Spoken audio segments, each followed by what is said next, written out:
எல்லா தமிழ் மக்களுக்கும் வணக்கம். என் பேரு ஷீபா. வெல்கம் டு ஷீபா சமையல். இன்னைக்கு நம்ம வீட்டு சமையல்ல மீன் உடையாம, மசாலா உதிராம, அதுவும் சிம்பிளான மசாலாவை பயன்படுத்தி வாழை மீன் வறுவல் தான் செய்ய போறோம். இது ரொம்பவே சுவையா இருக்கும். கண்டிப்பா ட்ரை பண்ணி பாருங்க. ஃபஸ்ட்டு இந்த ரெசிபி பண்ணுறதுக்கு வாழை மீனை நல்லா கழுவி சுத்தம் பண்ணி எடுத்துக்கோங்க.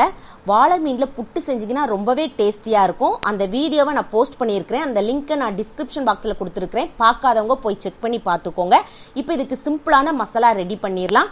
இப்போ அதுக்காக ஒரு பவுலில் 3 ஸ்பூன் கார்ன்ஃப்ளவர் மாவு, 1.5 ஸ்பூன் தனி மிளகாய்த்தூள், 1 ஸ்பூன் தனியாத்தூள், 1/2 ஸ்பூன் மிளகுத்தூள், 1/2 ஸ்பூன் ஜீரகத்தூள், 1/4 ஸ்பூன் மஞ்சள் தூள் எடுத்துக்கோங்க.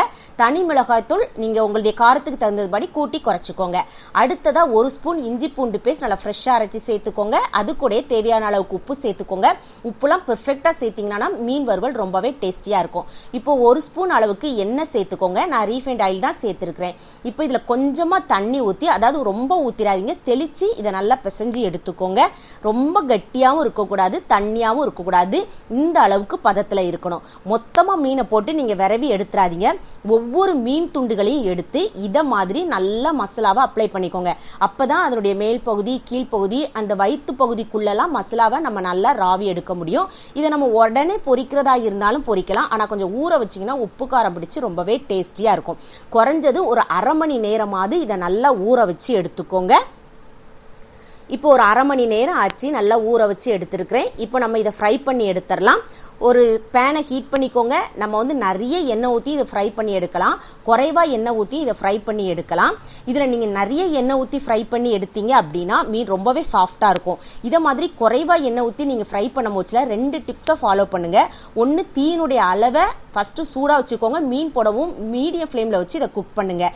2வது, டைம் ரொம்பவே முக்கியம். ஒரு 3 நிமிஷம் நீங்கள் குக் பண்ணிவிட்டு அடுத்த சைடு திருப்பி போட்டுருங்க. அது மாதிரி அடுத்த சைடும் குக் பண்ணவும் நீங்கள் எடுத்துடலாம். இப்படி செஞ்சாதான் அந்த மீன் ரொம்பவே சாஃப்டாக இருக்கும் நம்மளுக்கு.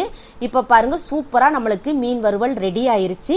இந்த மீன் வறுவல் இதே மசாலாவில் செஞ்சு பார்த்தீங்க அப்படின்னா ரொம்பவே டேஸ்டியாக இருக்கும். அதுவும் ஒரு ரசம் சாதம், ஒரு பருப்பு சாதத்துக்கெலாம் இந்த மீன் வறுவல் ரொம்பவே அட்டகாசமான சுவையில் இருக்கும். இது எந்த ஒரு வகை மீனுக்குனாலும் இதை பயன்படுத்திக்கிடலாம். கண்டிப்பாக இந்த மீன் ரெசிபி உங்கள் வீட்டில் செஞ்சு பாருங்கள். செஞ்சு பார்த்து உங்கள் ஃபீட்பேக்கை கமெண்ட் பாக்ஸில் சொல்லுங்கள். வீடியோ பிடிச்சிருந்தா லைக் பட்டனில் தம்ஸ் அப் கொடுத்துருங்க. தம்ஸ் அப் கொடுத்த கையோடு உங்கள் ஃப்ரெண்ட்ஸ் ஃபேமிலியோடு ஷேர் பண்ணிடுங்க. ஃபர்ஸ்ட் டைம் வியூவராக இருந்தால் சப்ஸ்கிரைப் பண்ணி சப்போர்ட் பண்ணுங்கள்.